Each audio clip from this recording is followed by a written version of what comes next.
ہم وہی کہیں گے جو ہمارا دین ہم کو بتاتا ہے، عمل کرو تو تمہارا بھلا ہے۔ پاک پڑھیں اللہم صلی علی سیدنا شفیعنا نبینا مولانا محمد مبارک وسلم صلاۃ و سلام دائما علیک سیدی یا رسول اللہ صلی اللہ تعالی علیہ وسلم۔ بسم اللہ الرحمن الرحیم ومصدقا لما بین یدی من التوراۃ ولأحل لکم بعض الذی حرم علیکم وجئتکم بآیۃ من ربکم فاتقوا اللہ وأطیعون ان اللہ ربی و ربکم فاعبدوہ ھذا صراط مستقیم۔ اور تصدیق کرتا آیا ہوں لما بین یدی من التوراۃ، اپنے سے پہلی کتاب توریت کی، وَلِأُحِلَّ لَكُمْ بَعْضَ الَّذِي حُرِّمَ عَلَيْكُمْ، اور اس لیے کہ حلال کر دوں تمہارے لیے کچھ وہ چیزیں جو تم پر حرام تھیں، وَجِئْتُكُمْ بِآیَةٍ مِّن رَبِّكُمْ، اور میں تمہارے پاس تمہارے رب کی طرف سے نشانی لایا ہوں، فاتقوا اللہ وأطیعون، تو اللہ سے ڈرو اور میرا حکم مانو، ان اللہ ربی و ربکم فاعبدوہ، بے شک میرا تمہارا سب کا رب اللہ ہے، اسی کو پوجو، ھذا صراط مستقیم، یہی سیدھا راستہ ہے۔ اس سے پہلے آیت کریمہ میں حضرت عیسیٰ علیہ الصلاۃ والتسلیم نے ان علوم غیبیہ کا ذکر فرمایا تھا جو دنیا سے متعلق تھی، اور کہا تھا کہ میں پرندہ بنا کے پھونک مار دوں تو وہ حقیقت میں پرندہ بن جائے گا، برس زدہ اور آنکھوں سے اندھے شخص کے اوپر اگر میں ہاتھ پھیر دوں تو اللہ تعالیٰ اسے شفا دے دیتا ہے، تم کیا کھا کے آئے ہو، کیا رکھ کے آئے ہو گھروں میں، سب میں بتا دوں گا، سب دنیا سے متعلق تھی۔ اب یہاں پر ان علوم غیبیہ کا ذکر ہو رہا ہے، نبی کے اس علم غیب کا جو آخرت سے متعلق ہے، کہ وہ تو دنیا میں یہ ساری باتیں وہ دیکھ لے رہے ہیں کہ کون اندھا ہے کون اکھیارا ہے، اور ان کا کمال دیکھ لے رہے ہیں، تو اب وہ دنیا کی باتیں تھی، اب یہاں پر آخرت کی علوم غیبیہ۔ وَمُصَدِّقًا لِمَا بَيْنَ يَدَيَّ مِنَ التَّوْرَاۃ، حضرت عیسیٰ نے کہا تو میں تمہارے پاس نشانی لے کر کے آیا ہوں، اس میں سے ایک نشانی یہ ہے کہ مُصَدِّقًا لِمَا بَيْنَ يَدَيَّ مِنَ التَّوْرَاۃ، اپنے سامنے کی کتاب یعنی توریت کی تصدیق کرتا ہوا آیا ہوں۔ جتنے انبیاء کرام علیہم الصلاۃ والتسلیم آتے ہیں وہ تمام اپنے سے پہلے سابقہ آسمانی کتاب کی تصدیق ہی کرتے ہیں، کوئی تکذیب نہیں کرتا ہے، چونکہ وہ کتاب سچی ہوتی ہے اس لیے اس کی تصدیق ہی کرتے ہیں وہ۔ اور یہ فرمانا یہودیوں کے درمیان کہ میں توریت کی تصدیق کرتا ہوا آیا ہوں، یہ دو مقصد کے لیے تھا۔ ایک مقصد تو یہ کہ وہ یہ جان لیں کہ توریت سچی ہے، اور ان کا دل نرم پڑ جائے، کیونکہ جب کوئی شخص یہ سوچے گا کہ ہماری مذہبی کتاب کی یہ تصدیق کر رہے ہیں تو دل نرم پڑ جائے گا اور ان کی جانب مائل ہو جائیں گے۔ تو ایک تو یہ مقصد تھا کہ ان کے اندر جو عناد، جو غرور اور تکبر ہے اس کو توڑا جائے اور انہیں محبت سے قریب کیا جائے تاکہ یہ ہدایت کو قبول کر لیں۔ دوسرا یہ مقصد کہ توریت میں حضرت عیسیٰ علیہ الصلاۃ والتسلیم کی بشارت موجود تھی، تو حضرت عیسیٰ علیہ الصلاۃ والتسلیم کے آنے سے توریت کی وہ آیات کریمہ جو حضرت عیسیٰ علیہ الصلاۃ والتسلیم کی بشارت پر مشتمل تھی وہ سچی ثابت ہو گئی۔ ابھی تک تو وہ کوئی دیکھ نہیں رہا تھا، اب حضرت عیسیٰ علیہ الصلاۃ والتسلیم جب آ گئے تو وہ سچی ثابت ہو گئی۔ تو اس لیے حضرت عیسیٰ علیہ الصلاۃ والتسلیم نے یہ فرمایا کہ میں اس کتاب کی تصدیق کرتا ہوا ہے کہ وہ کتاب سچی ہے۔ دوسرا مقصد کیا ہے؟ اور وَلِأُحِلَّ لَكُمْ بَعْضَ الَّذِي حُرِّمَ عَلَيْكُمْ، تاکہ میں تمہارے لیے حلال کر دوں بعض ان چیزوں کو جو تمہارے اوپر حرام ہو گیا تھا۔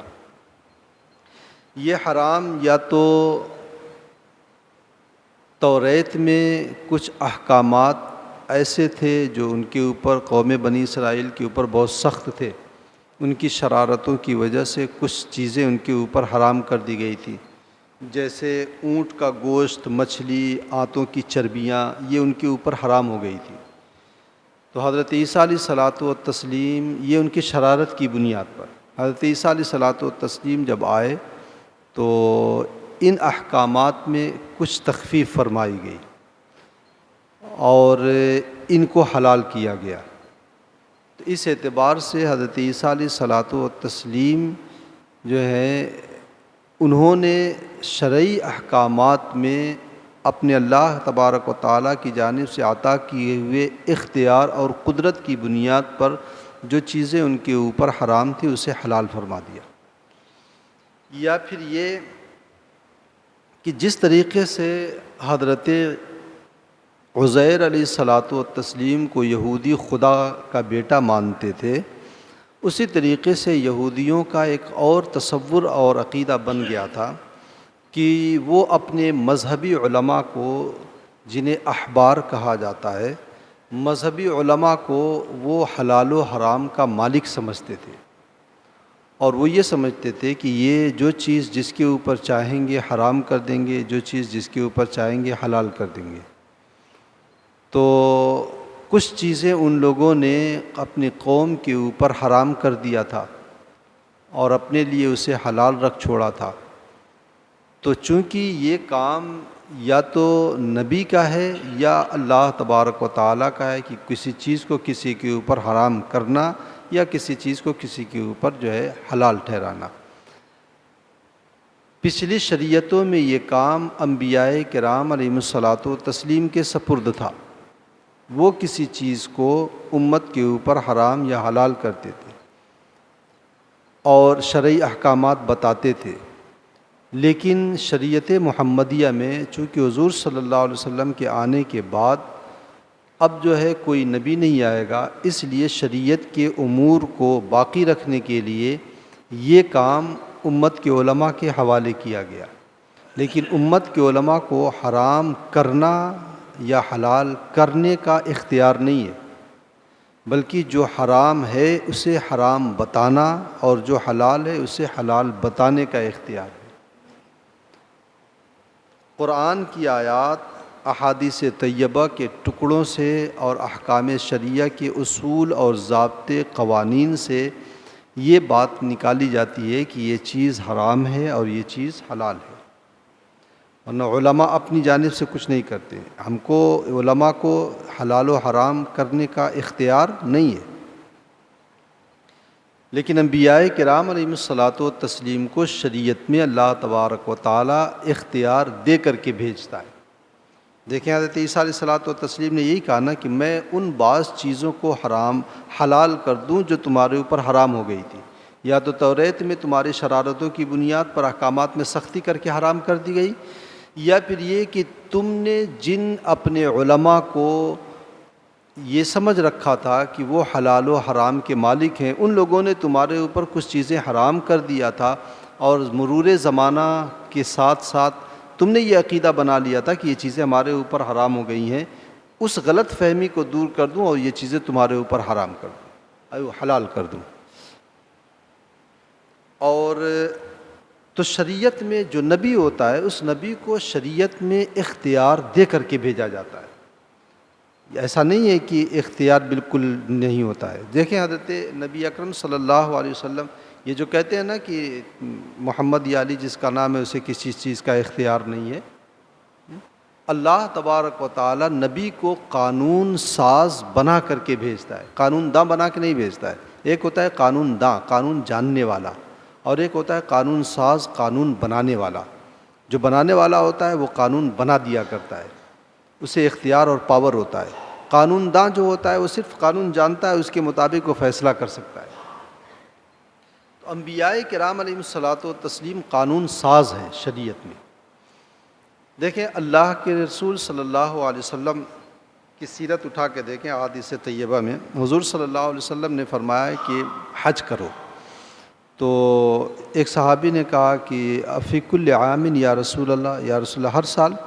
کوئی جواب نہیں دیا. دوسری مرتبہ کہا ہر سال، کوئی جواب نہیں. تیسری مرتبہ کہا ہر سال، کوئی جواب نہیں دیا. چوتھی مرتبہ پھر انہوں نے پوچھا کہ یا رسول اللہ ہر سال حج کرنا ہے؟ تو اللہ کے رسول نے فرمایا لو قلت نعم لوجب، اگر میں کہہ دیتا ہاں تو واجب ہو جاتا. یعنی حضور کی ہاں اور نہ میں اتنا پاور ہے کہ ہاں کہہ دے تو واجب اور خاموش رہیں تو امت کے اوپر تخفیف ہو جائے. تو یہ اختیار ہی تو ہے.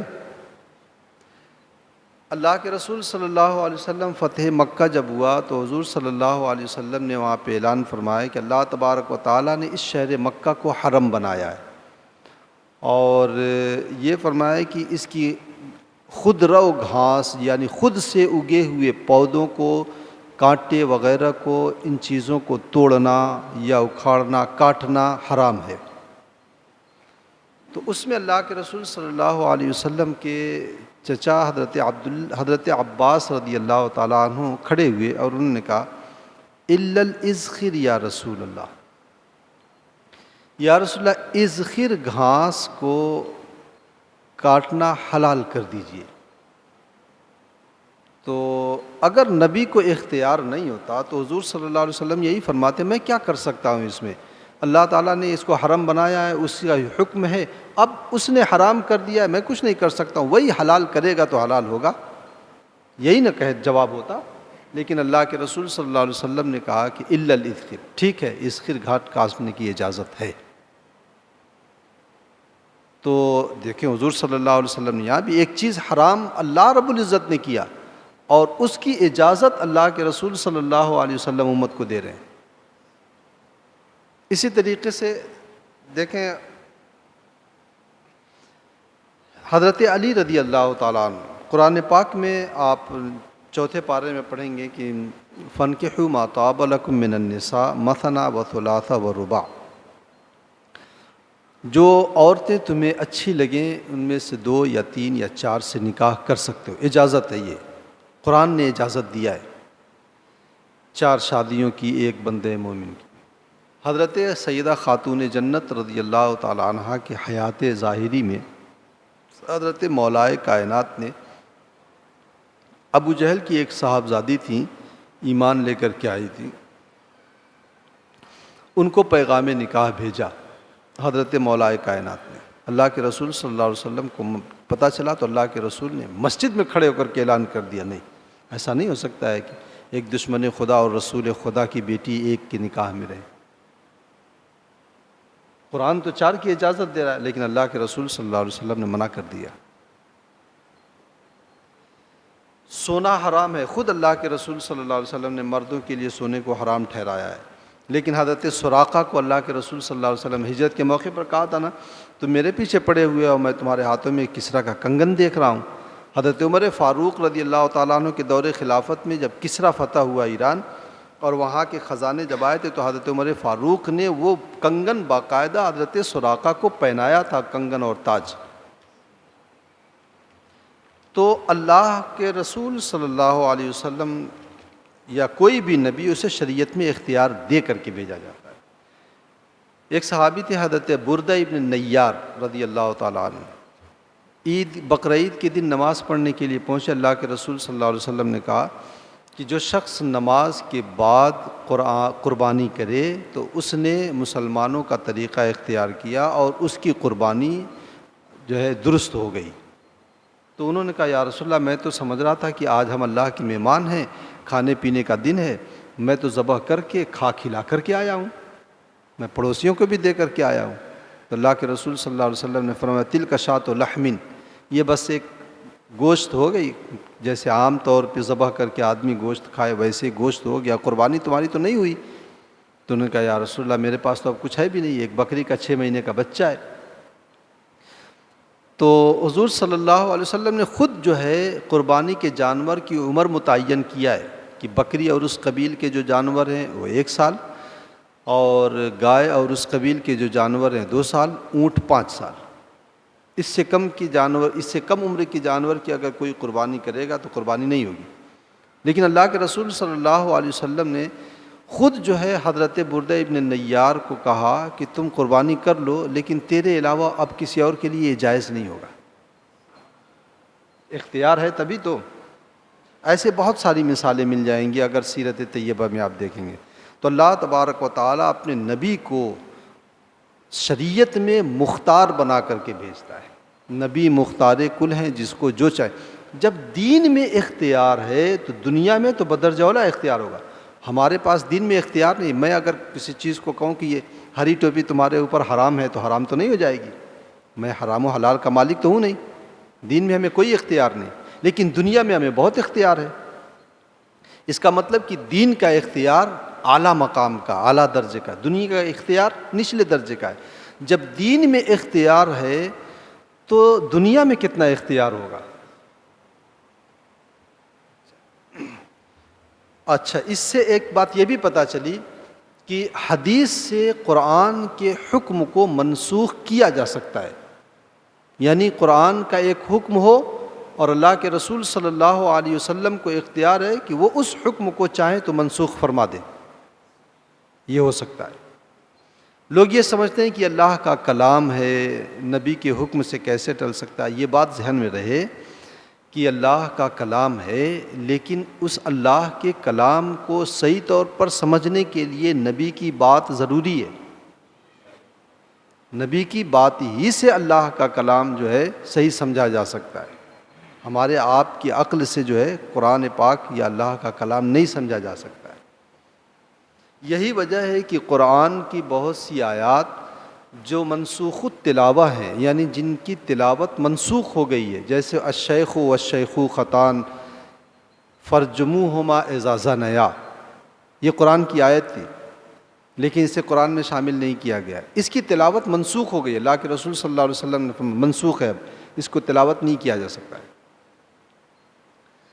تو اللہ کے رسول صلی اللہ علیہ وسلم جس کو فرما دیں کہ ہاں اسے رکھو تو رکھا جائے گا، جسے کہہ دیں کہ اسے ہٹاؤ تو ہٹایا جائے گا، کیونکہ دین کے اصول، ضابطے اور دین کو سمجھانے ہی کے لیے نبی آتا ہے۔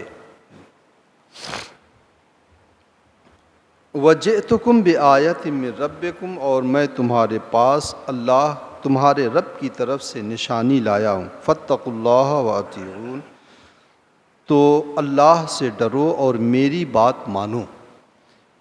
بغیر اس سے یہ پتہ چلا کہ بغیر نبی کی اطاعت کے آدمی کو تقویٰ نہیں مل سکتا ہے۔ تقویٰ اسی بات میں ہے کہ آدمی نبی کی اطاعت کرے۔ اگر نبی کی اطاعت کے خلاف اگر کوئی جائے گا تو اسے تقویٰ نہیں ملے، اور تقویٰ جب تک نہیں ملے گا تب تک اسے روحانیت نہیں مل سکتی ہے۔ ان اللہ ربی و ربکم فاعبدوہ، بے شک میرا اور تمہارا رب اللہ تبارک و تعالی ہے، اسی کی عبادت کرو۔ نبی جو ہوتا ہے وہ ہر نبی، جتنے بھی انبیاء کرام آئے، سابقہ انبیاء کرام علیہم الصلاۃ والتسلیم کی زبان پر جو اس قسم کی باتیں جاری ہوئیں جس کا ذکر قرآن پاک میں ہے وہ تو مل جائے گی، لیکن جن انبیاء کرام علیہم الصلاۃ والتسلیم کا ذکر یا ان کی باتیں جو ہے قرآن پاک میں مذکور نہیں، ان کی باتیں تو نہیں ملیں گی۔ لیکن انبیاء کرام نے جہاں اپنی نبوت کا اعلان کیا ہے وہاں اس بات کا بھی اعلان و اقرار فرمایا ہے کہ جس طرح تم خدا کے بندے ہو ویسے میں بھی بندہ ہوں۔ انہوں نے اپنی نبوت کے ساتھ ساتھ بندگی کا بھی اقرار کیا ہے، اور اس کی وجہ یہ ہے تاکہ میرے فضل و کمال کو، میرے معجزات کو، خرق عادات چیزوں کو دیکھ کر کے کوئی دھوکے میں نہ پڑ جائے اور میری عبادت نہ کرنے لگے۔ جیسے غیر مسلموں میں جہاں سانپ آیا اس کے سامنے ہاتھ جوڑ کے کھڑے ہو گئے، آگ جل گئی اس کے سامنے ہاتھ جوڑ کے کھڑے ہو گئے، تو طاقت کی بنیاد پر نہیں کہ اس کے اندر طاقت زیادہ ہے اس کے سامنے ماتھا ٹیک دیا جائے، نہیں، یہ انبیاء کرام علیہم الصلاۃ والتسلیم کا وتیرہ رہا۔ یہاں پر حضرت عیسیٰ علیہ الصلاۃ والتسلیم نے بھی کہا ان اللہ ربی و ربکم، میرا اور تمہارا رب اللہ ہے، عبادت اسی کی ہوگی۔ جہاں پر آپ نے ایک دن کے تھے آپ، اسی وقت جو ہے جب حضرت مریم کے اوپر بہتان لوگوں نے لگایا تو حضرت عیسیٰ آغوش مادر میں جب تھے اسی وقت آپ نے کہا تھا، اس وقت بھی سب سے پہلا جملہ اپنی بندگی کا تھا، انی عبد اللہ آتانی الکتاب وجعلنی نبی، میں اللہ کا بندہ ہوں، اللہ نے مجھے کتاب و حکمت سے نوازا ہے۔ تو یہ بندگی کا جو ہے انبیاء کرام علیہم الصلاۃ والتسلیم اقرار کرتے ہیں امت کے سامنے، لوگوں کے سامنے، تو اس کا یہ مطلب نہیں ہے کہ تم مجھ کو اپنی طرح بندہ کہنے لگو یا بڑا بھائی کہنے لگو یا میں اپنے جیسا کہنے لگو، نہیں، اس کا بنیادی مقصد یہ ہوتا ہے کہ رب تو اللہ تبارک و تعالی، عبادت اسی کی ہوگی۔ میرے فضل و کمال کو اور معجزات کو دیکھ کر کے میں مردوں کو اگر زندہ کر دیتا ہوں تو یہ مت سمجھ لینا کہ میں خدا ہوں، میں بھی اللہ رب العزت کا بندہ ہی ہوں۔ ھذا صراط مستقیم، یہی سیدھا راستہ ہے۔ اللہ تبارک و تعالی ہمیں اور آپ کو اپنے حبیب صلی اللہ علیہ وسلم کی رحمتوں کے سائے میں رکھے۔